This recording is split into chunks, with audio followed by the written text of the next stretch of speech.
تاجر معاشی ترقی میں اہم کردار ادا کر رہے ہیں، ان کے مسائل حل کرنا اولین ترجیح ہے۔ وزیر اعظم انوار الحق کاکڑ کی تاجروں کے وفد سے گفتگو، تاجروں کی تجاویز پر عمل درآمد کی یقین دہانی کرائی۔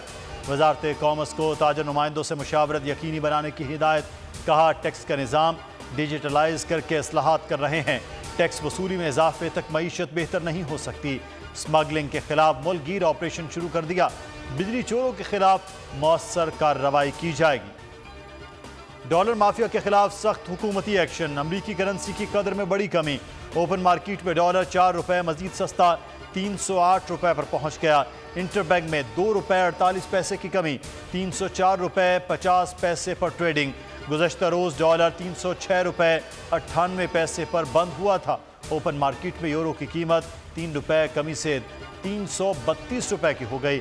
برطانوی پاؤنڈ 9 روپے سستا ہو کر 388 روپے میں فروخت ہو رہا ہے۔ حکومت کی کوششیں کامیاب، بجلی صارفین کے لیے اچھی خبر، 200 یونٹ والے صارفین کو ریلیف مل گیا۔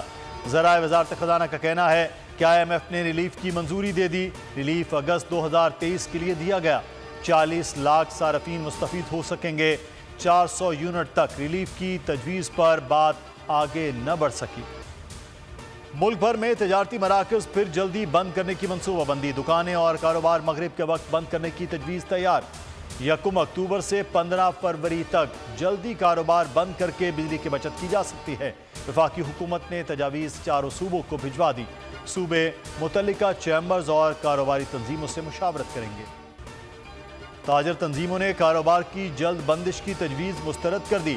آل پاکستان انجمن تاجران کا کہنا ہے کہ کاروبار کسی صورت 10 بجے سے پہلے بند نہیں کریں گے۔ صدر اجمل بلوچ کا کہنا ہے صوبائی حکومتوں کے بجائے تاجروں سے تجاویز لیں، مفت جلنے والی بجلی تاجروں کو دی جائے، تمام سرکاری دفاتر پر سولر سسٹم لگایا جائے۔ 190 ملین پاؤنڈ کی غیر قانونی منتقلی کی نیب تحقیقات، ملک امین اسلم نے شہزاد اکبر کی وطن واپسی کا مطالبہ کر دیا۔ نیب کی کمبائنڈ انویسٹیگیشن ٹیم کے سامنے بیان قلم بند کروانے کے بعد میڈیا سے گفتگو میں بولے، شہزاد اکبر باہر بیٹھ کر مزے نہ لیں، پاکستان واپس آ کر جواب دیں، وعدہ معاف گواہ بننے کی تردید کر دی۔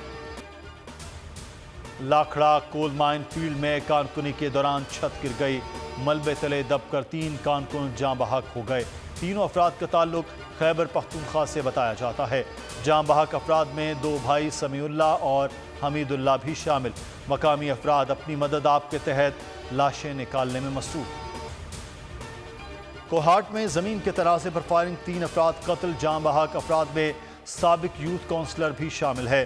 واقعہ ڈوڈا چوک میں پیش آیا۔ حضرت داتا گنج بخش رحمۃ اللہ علیہ کے عرس کا آخری روز، مزار پر زائرین کا رش، درود و سلام کی محفلیں، نظر و نیاز کا سلسلہ بھی جاری۔ لاہور پولیس کی جانب سے سیکیورٹی کے سخت اقدامات۔